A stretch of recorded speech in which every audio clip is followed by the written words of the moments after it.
আসসালাতু ওয়াসসালামু আলা রাসূলিহিল কারীম ওয়া আলা আলিহি ওয়া সাহবিহি আজমাইন। বাংলাদেশ জামাত ইসলামী বংশাল থানার উদ্যোগে আয়োজিত আজকের এই বিশাল কর্মী সম্মেলনের জনাব সভাপতি, আজকের এই সম্মেলনের সম্মানিত বিশেষ অতিথি, বাংলাদেশ জামাত ইসলামের কেন্দ্রীয় নির্বাহী পরিষদের অন্যতম সদস্য, ঢাকা মহানগরী দক্ষিণের সংগ্রামী আমির, সংগ্রামী জননেতা জনাব নুরুল ইসলাম বুলবুল, অন্যান্য অতিথিবৃন্দ, সম্মানিত সুধী মণ্ডলী, সংগ্রামী ভাই ও বন্ধুগণ, আসসালামু আলাইকুম ওয়া রাহমাতুল্লাহি ওয়া বারাকাতুহু। আল্লাহ তাআলার দরবারে শুকরিয়া, যিনি দীর্ঘ প্রায় 18 বছর পর এই দেশের মানুষকে আবার খোলামেলা কথা বলার সুযোগ করে দিয়েছেন। 18 বছর প্রায় এ কারণেই বললাম, ফখরুদ্দিন মঈনুদ্দিনের সময়টাও ছিল একটি ষড়যন্ত্রের সময়। আপনারা হয়তো অনেকেই ভুলে গিয়েছেন 2008 সালে যে নির্বাচনের মধ্য দিয়ে ভারতের সেবাদাস ঘসিটি বেগম শেখ হাসিনা 2/3-এরও বেশি মেজরিটি নিয়ে সরকার গঠন করেন। ওই নির্বাচনই ছিল একটি ষড়যন্ত্রের নির্বাচন, যে নির্বাচনে মঈনুদ্দিন ফখরুদ্দিনরা হাসিনার সাথে, ভারতের সাথে ত্রিমুখী চক্র ষড়যন্ত্র এবং চুক্তির মাধ্যমে শেখ হাসিনাকে ক্ষমতায় বসানো হয়েছিল। সুতরাং এই 2 বছর আর 15 বছর 7 মাস 5 দিন, এই প্রায় 18 বছর বলা যায় বাংলাদেশের মানুষ তাদের স্বাধীন মতামত প্রকাশ করতে পারে নাই। এই 18 বছরে এই মাঠে একটি দল ছাড়া আর কোন বিরোধী রাজনৈতিক মতের লোক মিটিং করার সুযোগ পায় নাই।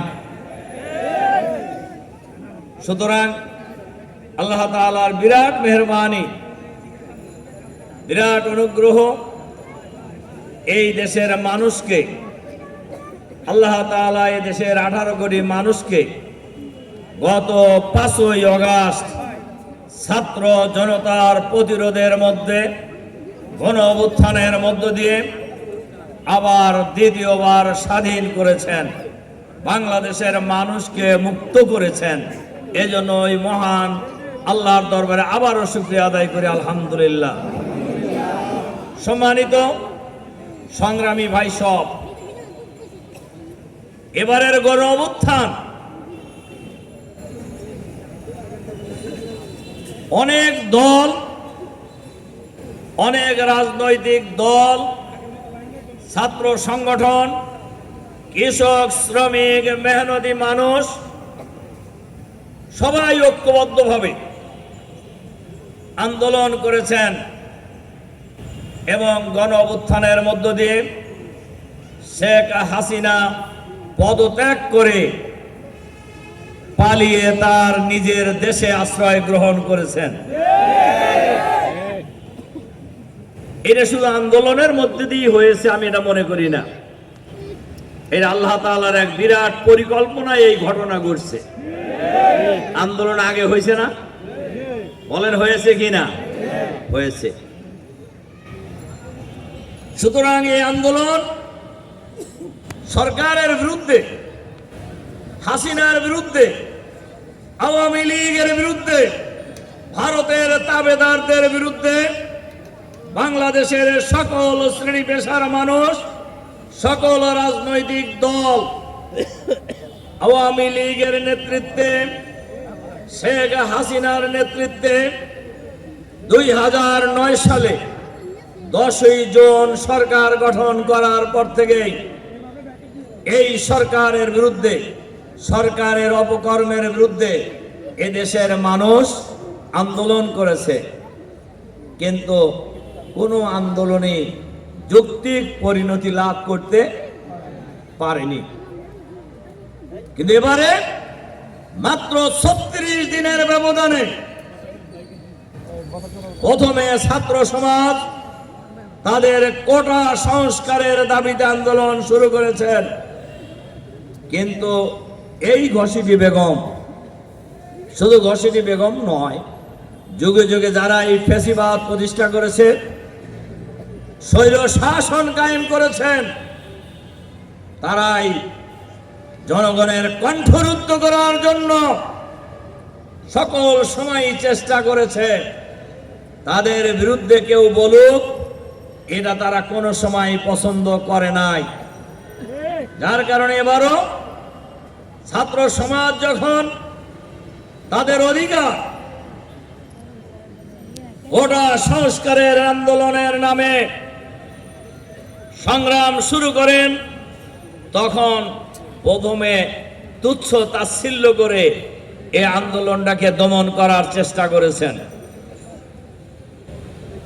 এরপরে বলেছেন তাদের এক নেতা, আমি তার নাম বলতে চাই না, লোকেরা তাকে বলে কাউয়া। এই কাউয়া সাহেব বললেন এই আন্দোলন দমন করার জন্য ছাত্রলীগই যথেষ্ট। এরপরেও যখন আন্দোলন চলছে, তখন এই আন্দোলনকারীদেরকে জামাত শিবির আখ্যা দিয়ে, রাজাকারের নাতি বলে আখ্যায়িত করে এই আন্দোলনকে ভিন্ন দিকে নিয়ে যাওয়ার জন্য ষড়যন্ত্র করা হয়েছে। তখন ছাত্র সমাজ এর জবাব দিয়েছে, আমি কে? রাজাকার। তুমি কে? রাজাকার। বলছে কে? স্বৈরাচার। তার মানে হলো এই স্লোগান হলো স্বৈরাচারের স্লোগান। বাংলার ছাত্র সমাজ এই স্লোগানের বিরুদ্ধে বাংলার গ্রামে গঞ্জে নগরে বন্দরে বাংলার প্রতিটি প্রান্তরে এই স্লোগানের জবাব দিয়ে রাজপথে নেমে এসেছে। হাজারো ছাত্র জনতার মিছিল বাংলার গ্রামে গঞ্জে নগরে বন্দরে বাংলার প্রতিটি রাজপথে চলেছে। তখন এই মিছিল, এই সংগ্রাম, এই আন্দোলন, এই গণঅভ্যুত্থান বন্ধ করার জন্য অতীতের ন্যায় এই স্বৈরাচারী হাসিনা ছাত্র জনতার বুকে গুলি চালিয়েছেন। নির্বিচারে গণহত্যা পরিচালনা করেছেন। এইটা তার নতুন ঘটনা নয়।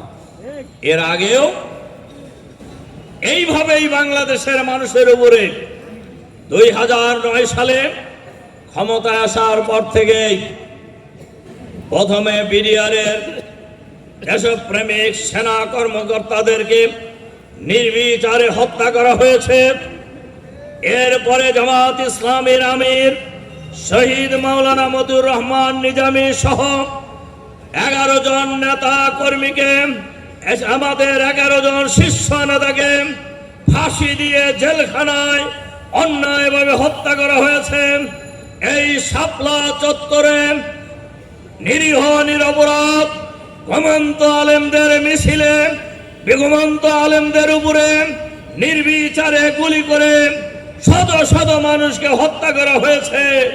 এখনো শাপলা চত্বরে কত মানুষকে হত্যা করা হয়েছে এর সংখ্যা নিরূপণ করা সম্ভব হয় নাই।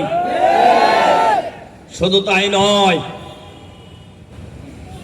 এই বাংলাদেশে হাজার হাজার মানুষকে হত্যা করা হয়েছে, গুম করা হয়েছে। আইনাগর তৈরি করে এই দেশের দেশপ্রেমিক জনগণকে, রাজনৈতিক দলের নেতা কর্মীদেরকে নির্যাতন চালানো হয়েছে, হত্যা করে নদীতে ভাসিয়ে দেওয়া হয়েছে। আমাদের কাছে খবর আছে, এই যাদেরকে গুম করা হয়েছে তাদের অনেককে হত্যা করে পুড়িয়ে মারা হয়েছে, পুড়িয়ে নিঃশেষ করে দেওয়া হয়েছে। এমনি ভাবে এই সরকার ক্ষমতায় আসার পর থেকেই এই দেশের মানুষের বিরুদ্ধে যুদ্ধ ঘোষণা করেছে। জনগণের মিছিলে গুলি চালিয়েছেন। আপনারা জানেন, আল্লামা দেলোয়ার হোসেন সাইদি সাহেবের বিরুদ্ধে যেদিন এই ফাঁসির রায় দেওয়া হয়, সেদিন বাংলাদেশের দল, মত, জাতি, ধর্ম, বর্ণ নির্বিশেষে হাজার লক্ষ জনতা রাজপথে নেমে এসেছে। একদিনেই প্রায় 200 লোক জীবন দিয়েছে। বাংলাদেশের ইতিহাসে কোন নেতার জন্য তাদের কর্মীরা জীবন দেয়, এর কোন ইতিহাস আগে ছিল না। এর ইতিহাস সৃষ্টি করেছে জামাত নেতৃবৃন্দকে হত্যা করার পর রাজপথ অচল করে দেওয়া হয়েছে। নির্বিচারে গুলি চালিয়ে আমাদের নেতা কর্মীদেরকে তারা হত্যা করেছে। সংগ্রামী ভাই এবং বন্ধুগণ, এই হত্যাকাণ্ডের ধারাবাহিকতা অনুযায়ী তারা কয়টা নির্বাচন করছে বলতে? কয়টা? যদি আপনার 8 সাল ধরেন তাহলে কয়টা? 8 সাল বাদই দিলাম। বাকি 3 নির্বাচনে বাংলাদেশের মানুষ কি ভোট দিছে? বলেন, দিছেন? আপনারা দিছেন? সারা বাংলাদেশের কোথাও ভোট হয় নাই, বরঞ্চ নতুন নজির স্থাপন করেছেন। দিনের ভোট রাতেই কাম সারা হয়ে গেছে। আবার 14 সালের নির্বাচনে তো কোনো প্রার্থীই ছিল না। এরপরে আবার 24 সালের নির্বাচনে আর এক নাটক সাজাইছে। দামি প্রার্থী, দামি প্রতীক, দামি প্রধানমন্ত্রী, দামি বিরোধী দল, দামি সরকারি দল। কি ছিল না এরকম? নতুন নতুন তথ্য আবিষ্কার করছেন ওনারা। সুতরাং আওয়ামী লীগ ক্ষমতায় আসার পর এই দেশের নির্বাচনী ব্যবস্থাকে ধ্বংস করে দিয়েছে, ভোটের ব্যবস্থাকে ধ্বংস করে দিয়েছেন। সকল দলের ঐক্যমতের ভিত্তিতে সংবিধানে কেয়ারটেকার সরকারের এই বিধান সংযোজন করা হয়েছিল। শুধু এক মহিলাকে ক্ষমতায় রাখার খায়েছেন এক কলমের খোসায় বিচারপতি খায়রুল ইসলাম। আমার এখনো অবাক লাগে, এই ভদ্রলোক কেন এখনো গ্রেপ্তার হয় নাই? এই কেয়ারটেকার সরকারের এই ব্যবস্থা বাতিল করার কারণে বাংলাদেশের রাজনীতিতে, বাংলাদেশের নির্বাচনী ব্যবস্থায় নৈরাজ্য নেমে এসেছে। নৈরাজ্য সৃষ্টি করার পরিবেশ তৈরি করা হয়েছে। সুতরাং এই পরিবেশের জন্য বিচারপতি খায়রুল ইসলাম জাতির কাছে কোনো সময় আপনি মাপ পাবেন না। সম্মানিত সংগ্রামী ভাই সব, যে কথা বলছিলাম আমরা 5ই আগস্টের আগের কথা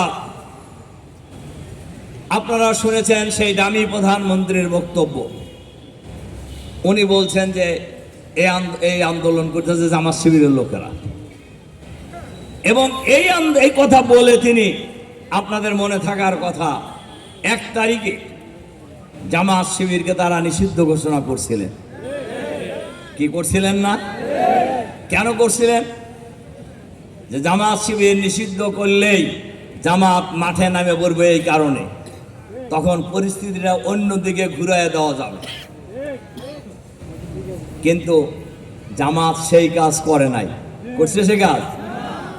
জামাতের লক্ষ্য ছিল জামাতকে নিষিদ্ধ কে করলো না করলো জামাত এর থোড়ায় কেয়ার করে নাই। জামাতের পরিকল্পনা ছিল এই খুনি ফ্যাসিবাদী ভারতের তাবেদার হাসিনাকে পদত্যাগে বাধ্য করার আন্দোলনকে চূড়ান্ত করা। আমরা সেই লাইনেই অগ্রসর হয়েছি। জামাত নিষিদ্ধ হয়েছিল, জামাত এবার একটা কথাও বলে নাই। যারা নিষিদ্ধ করছিলেন তারা এখন কোথায়? তারা কোথায়? হ্যাঁ, মামুর বাড়ি। আচ্ছা শোনেন, সবাই শোনেন কথাটা, সবার জন্য প্রযোজ্য। অহংকার আল্লাহ তাআলা পছন্দ করেন না, দাম্ভিকতাকে আল্লাহ তাআলা পছন্দ করেন না, এটা মাথায় রাখতে হবে। একজন বিচারপতি সাইদি সাহেবকে ফাঁসি দিয়ে এসে আপনার টকশোতে বলতেন, আস্ফালন করতেন যে আজকে সাইদি সাহেবকে ফাঁসি দিলাম। কি বাহাদুর! হে বাহাদুর খান কোথায়? হে বাহাদুর কোথায়? কোথায় পাওয়া গেছে তাকে? আরো জোরে বলেন, কোথায় পাওয়া গেছে? সিলেটের বর্ডারের জঙ্গলের মধ্যে কলার পাতা গায়ে দিয়ে শুয়েছিলেন। আপনি হলেন অ্যাপিলিয়েট ডিভিশনের একজন বিচারপতি, আপনি পালাইতে গেছেন কে? আবার আপনি জঙ্গলের মধ্যে শুয়েছিলেন কেন? আবার কলার পাতা গায়ে দিয়ে শুয়েছিলেন কেন?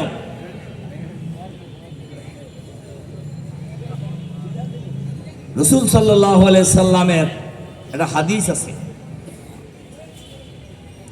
ইত্তাকুজ যুলমা যুলমাতান ইয়াউমাল কিয়ামা। তোমরা জুলুম থেকে বিরত থাকো, কেননা জুলুম কিয়ামতের দিন তার জন্য অন্ধকার হয়ে যাবে। এটা কিয়ামতের কথা, দুনিয়ায় অন্ধকার হয়েছে না? বলেন হয়েছে কি না? এরা কেউ সূর্যের আলো দেখে? বলেন দেখে কি না? কেন দেখে না? কেন? যে কথা বলতেছিলাম, এরপরে বহু কথা, এত কথা তো বলা যাবে না, আপনারা শুনবেন হলে আমি সাংস্কৃতিক অনুষ্ঠান, আপনাদের নেশা হলো ওই দিকে এখন। এই জন্য আমি সংক্ষেপে যে কটা কথা বলতে চাই। এরপরে তারা এই আন্দোলনকে শেষ করার জন্য police, BDR, RAB, Chhatra League, helmet League, Jubo League, মহিলা লীগ, আরো যত লীগ আছে সবকে সশস্ত্র অবস্থায় সর্বশেষ আক্রমণ করছে। কয় তারিখে? 4 তারিখে। 4 তারিখে। এবং এই 4 তারিখের আক্রমণের পর তারা মনে করছিল এই আক্রমণ করে ছাত্র জনতাকে অতীতের ন্যায় গুলি চালিয়ে গণহত্যা করে ঘরে ঢুকিয়ে ফেলবে। লাশের মিছিল যত লম্বা হয়েছে, জনতার আন্দোলনের মিছিল তার চাইতে কয়েক গুণ লম্বা হয়েছে। আন্দোলন থামানো যায় নাই। একজন পুলিশ কর্মকর্তা স্বরাষ্ট্রমন্ত্রীকে বলেছেন, ওই সময়কার দামি স্বরাষ্ট্রমন্ত্রী বলেছেন, স্যার একটা গুলি করলে একটা মরে, কেউ তো নড়ে না। বলছে না? তার মানে মরতে রাজি কিন্তু রাজপথ ছাড়তে রাজি নয়, শহীদ হতে রাজি, কিন্তু হাসিনাকে আর আমরা ক্ষমতায় রাখতে রাজি নয়। যার কারণে প্রায় 2000 লোক জীবন দিয়েছে। আপনারা জানেন রাস্তাবাড়ি, যাত্রাবাড়ির এই রাস্তায় এবং ঢাকা শহরের বিভিন্ন জায়গায় পথের পারে ছাত্র জনতার লাশ পড়ে পড়েছিল, নির্বিচারে গুলি চালানো হয়েছে। এরপরে যা হওয়ার তাই হয়েছে। 5 তারিখের ছাত্রদের কর্মসূচি ছিল গণভবন ঘেরাওয়ের কর্মসূচি। কারফিউ জারি করা হয়েছিল, সেনাবাহিনী নামানো হয়েছিল, পুলিশ, বিডিআর, র্যাব সব নামানো হয়েছিল। গোটা দেশ ছিল থমথমে। কিন্তু ঠিকই 12টার পরে ঢাকা মহানগরীর বিভিন্ন প্রবেশদ্বার দিয়ে ঢাকা মহানগরীর ছাত্র জনতা, লক্ষ লক্ষ ছাত্র জনতা আর্মির ব্যারিকেড ভেঙে, কারফিউ ভেঙে, পুলিশের ব্যারিকেড ভেঙে রাজপথে অগ্রসর হতে থাকে, গণভবনের দিকে অগ্রসর হতে থাকে। এক পর্যায়ে দামি প্রধানমন্ত্রী ভারতের সেবা দাস এই ফ্যাসিস্ট সরকারের ঘসিটি বেগম শেখ হাসিনা পদত্যাগ করে পালিয়ে যেতে বাধ্য হন। অথচ তিনি তার 2 দিন আগেই বলছিলেন শেখ হাসিনা পালায় না, শেখের বিটি পালায় না, কইছিল না? পালাইলেন কেন? পালাইলেন কেন? আপনি উন্নয়নের রোল মডেল করেছেন, আপনি বহু উন্নয়ন করছেন বলছেন, পালালেন কেন? আপনার থাকতেন, জনগণের মুখোমুখি হতেন, ফেস করতেন। আপনার যদি সাহস থাকতো তাহলে পালাইতেন। কই আমাদের নেতাদের ফাঁসি দেওয়া হয়েছে, কিন্তু জামাত শিবিরের একজন লোক তো কোনো দেশে আশ্রয় গ্রহণ করে নাই, পালায় নাই। আপনারা পালাইলেন কেন? আমাদের নেতারা পালাইতে পারতেন না? কি বলেন? পালাইতে পারতেন কিন্তু পালান নাই। পালান শুধু নয়, এক মুহূর্তের জন্য বাতিলের কাছে কেউ মাথা নত করে নাই। আমাদের নেতা মীর কাসেম আলী আমেরিকায় ছিলেন, সব লোক নিষেধ করছেন আর আগে দেশে আসতে, উনি চলে আসছেন দেশে। এয়ারপোর্টে নেমেই আমাকে ফোন করেছেন উনি। আমি তখন অবিভক্ত ঢাকা মহানগরীর আমির। উনি বললেন যে রফিক চলে আসলাম। তাই বললাম যে চলে আসলাম কারোর সাথে আলাপ টালাপ ছাড়াই। উনি বললেন নিজামী ভাইরা জেলে আর আমি থাকবো আমেরিকায়, এটা হতে পারে না, পারে না। এই কারণে আমি চলে এসেছি। This is our leader. আপনারা বলেন কেন? আপনারা বহু কাম, ভালো কাম করছেন। বালু খাওয়া থেকে শুরু করে কোনো খাওয়াই তো বাদ রাখেন নাই। ব্যাংকগুলি ফোকলা করে ফেলেছেন। হাজার হাজার লক্ষ কোটি টাকা বিদেশে আপনারা পাচার করেছেন। পাচার করেন নাই? পাচার করেছেন। এখন ওইগুলা খাওয়ার দান্দায় আছেন। আমরা অন্তর্বর্তীকালীন সরকারের কাছে আহ্বান জানাবো, পাচারকৃত টাকা সব ফেরত আনার কার্যকর উদ্যোগ গ্রহণ করুন। জাতিসংঘে বলুন, আন্তর্জাতিক সম্প্রদায়কে বলুন, যে দেশে এই টাকা রাখা হয়েছে তারা যেন টাকা ফেরত দিয়ে দেয়। সম্মানিত সংগ্রামী ভাই সব, এখন ভারতে বসে বসে মাঝে মধ্যে ষড়যন্ত্রের ডাক দেয়, আবার কেউ কেউ একটু লাফালাফি করারও বিভিন্ন নামে করছে না। প্রথম আসছে অমুসলিমদের নামে, ই লাগায়, কি কয়, মুখে কি লাগায়, মাস্ক লাগায়। শাহবাগে মিছিল যারা করছেন আমরা আপনাকে তারা চিনি, কয়জন মুসলমান আর কয়জন অমুসলমান আমরা ভালো করেই জানি। এরপরে আনসার, এরপরে এই দেয়া সেই দেয়া, আবার ওখান থেকে কয় ঠুস করে ঢুকে পড়ব। আমি আপনাদেরকে বলি, ঠুস করে না, কোনোদিনও ঢুকবো না, ঢুকতে দেওয়া হবে না। এবং সেটা খুব ভালো করে জানে সে। কেমনে ঢুকবে বলেন তো দেখি? যখন তার হাতে ছিল আর্মি, তার হাতে ছিল বিডিআর, তার হাতে ছিল র্যাব, তার হাতে ছিল পুলিশ, তার হাতে ছিল আনসার, তার হাতে ছিল হেলমেট লীগ, তার হাতে ছিল যুবলীগ, কত কিছু ছিল, সেইটা রাইখা পালায়া চলে গেছে। আর এখন তার হাতে কিছুই নাই, আর এখন ঢুকবো ফস করে। উনি কোন সময় ঢুকবো না। দেখেন, ষড়যন্ত্রকারীদের পরিণতি কিন্তু ভালো হয় না। ভালো হয়? বলেন ভালো হয় কি না? ভালো হয় না। যে ট্রাইব্যুনালে আমাদের নেতা মাওলানা মতিউর রহমান নিজামী সহ নেতৃবৃন্দকে ফাঁসি দেওয়া হয়েছে, অন্যায়ভাবে, অগণতান্ত্রিক ভাবে, নিষ্ঠুর ভাবে, মিথ্যা সাক্ষ্য দিয়ে আমাদের নেতাদেরকে ফাঁসি দেওয়া হয়েছে, বিচারের নামে তামাশা করা হয়েছে। সেই ট্রাইব্যুনালেই হাসিনা গন্ধের বিচার শুরু হয়ে গেছে।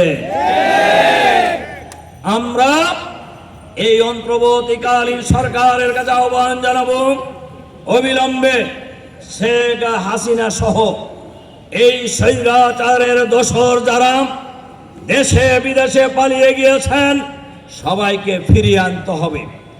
সবাইকে গ্রেফতার করে ট্রাইব্যুনালের কাঠগড়ায় দাঁড় করাতে হবে, বিচার করতে হবে, ফাঁসির ব্যবস্থা করতে হবে। আপনারা চান না সেটা? হাসিনার ফাঁসি যান কারা কারা হাত তুলে দেন। বাংলাদেশের কথা শোনেন একটু।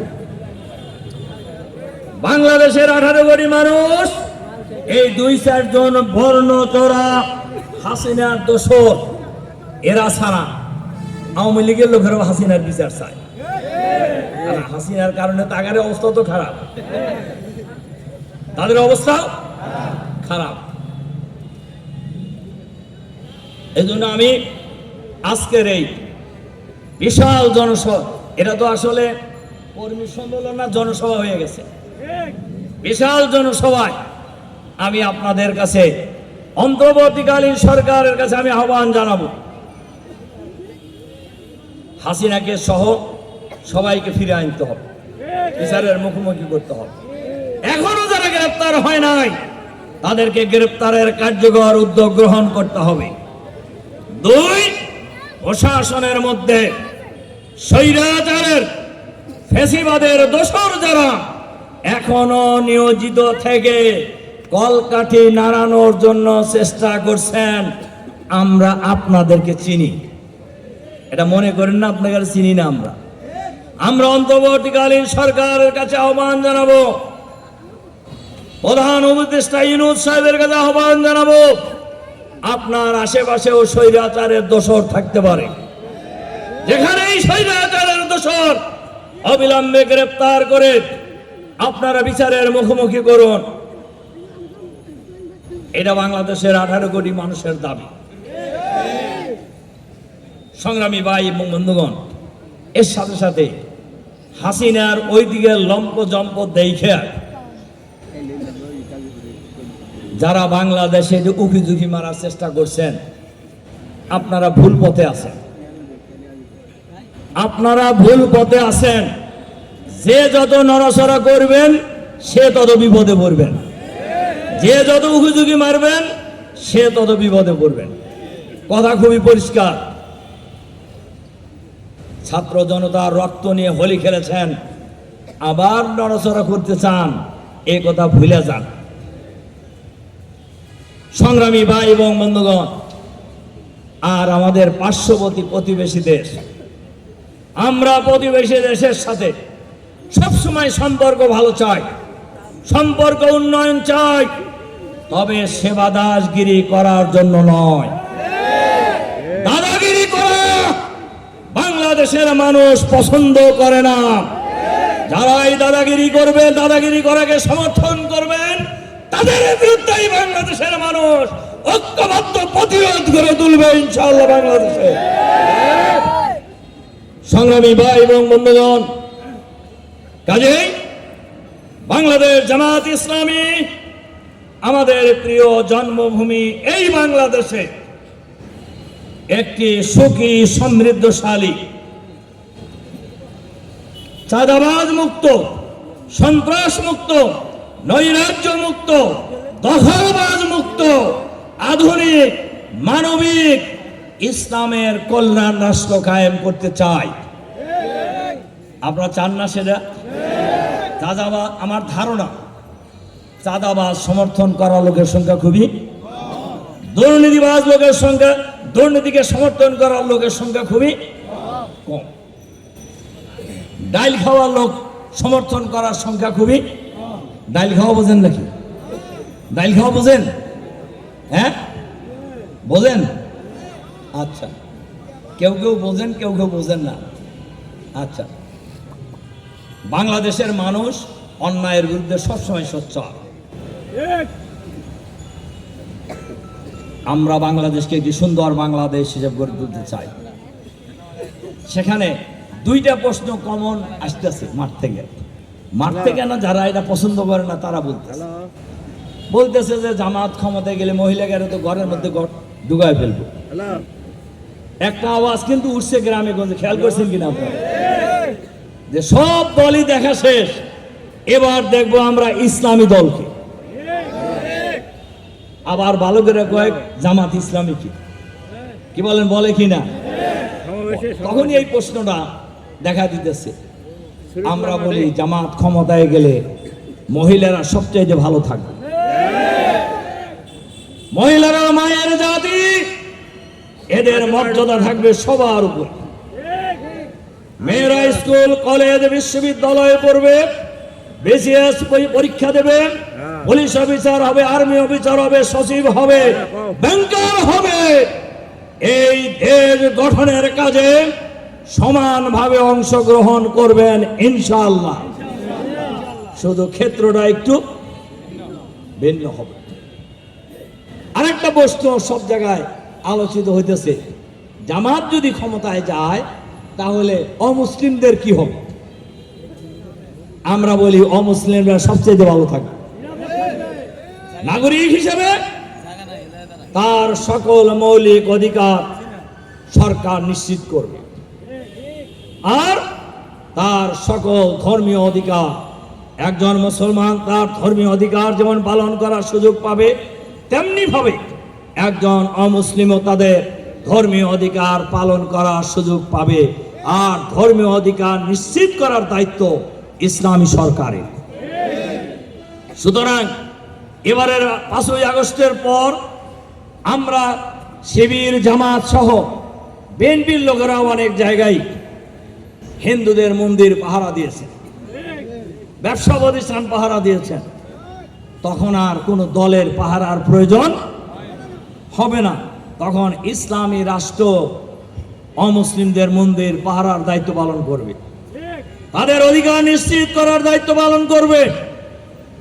সুতরাং ইসলাম প্রতিষ্ঠিত হলে, ইসলামী সরকার হলে, একটি ওয়েলফেয়ার স্টেট হলে শুধু চাঁদাবাজদের একটু অসুবিধা, শুধু দুর্নীতিবাজদের অসুবিধা, যারা দখলবাজ তাদের অসুবিধা। তা আপনারা কি এই অসুবিধার এই কয়েকজন গুটি কয়েক সন্ত্রাসীর কারণে আপনারা সত্য বলা থেকে বিরত থাকবেন? ভূমিকা রাখা থেকে বিরত থাকবেন? আমরা একটি সুখী সমৃদ্ধশালী আধুনিক বাংলাদেশ গড়ে তুলতে চাই, আমরা একটা ওয়েলফেয়ার স্টেট কায়েম করতে চাই। সেই রাষ্ট্র কায়েমের আন্দোলনে দল মত, জাতি, বর্ণ, ধর্ম নির্বিশেষে বাংলাদেশের সকল শ্রেণী পেশার মানুষকে আমরা ঐক্যবদ্ধভাবে এগিয়ে আসার আহ্বান জানাচ্ছি। সাথে সাথে এই সরকারের কাছে আহ্বান জানায় শেষ করতে চাই, আপনাদের মনে রাখতে হবে আপনারা কিন্তু অন্তর্বর্তীকালীন সরকার, আপনারা ক্ষমতায় বসেন নাই, আপনাদেরকে ক্ষমতায় বসানো হয়েছে। কাজেই ভুলে যায় না কিন্তু এই কথা। কাজেই আমরা বলছি প্রয়োজনীয় সংস্কার করে নির্বাচনের দিকে অগ্রসর হন। এই সংস্কার করতে, এবং কি সংস্কার করবেন কথাটা একটু শুনে যান সবাই। আমাদের বক্তব্য, প্রয়োজনীয় সংস্কার বলতে আপনারা কি করতে চান? একটি ফ্রি, ফেয়ার, ক্রেডিবল ইলেকশনের জন্য, একটি সুস্থ নির্বাচনের জন্য যে বিষয়গুলি সংস্কারের প্রয়োজন, এগুলির প্রয়োজন আছে, অবশ্যই করবেন। কিন্তু সেটা কয়দিন লাগবে তাও কইতে হবে আপনাদের। সংস্কারের নামে আপনি বছরের বছর সময় পার করবেন, এই সুযোগ বাংলাদেশের জনগণ আপনাদেরকে দেবে না। এটা এক। 2 নম্বর হলো সংস্কার করে কত দিনের মধ্যে নির্বাচনের দিকে যাবেন, কতদিন নাগাদ এই বাংলাদেশে নির্বাচন হবে, এই ঘোষণাও অন্তর্বর্তী সরকারকে দিতে হবে জাতির সামনে। তাহলে সংস্কারও হলো, নির্বাচনে মানুষ ভোটও দিতে পারলো। তার কারণ প্রায় 20 বছর মানুষ ভোট দিতে পারে না। কাজেই এর মধ্যে বহু ফলস ভোটার হয়েছে, ভোটার তালিকাও হালনাগাদ করতে হবে। প্রয়োজনীয় সংস্কার, ভোটার তালিকা হালনাগাদ করে নির্বাচনের দিকে সরকার যাবে, আমরা এটা আশা করি।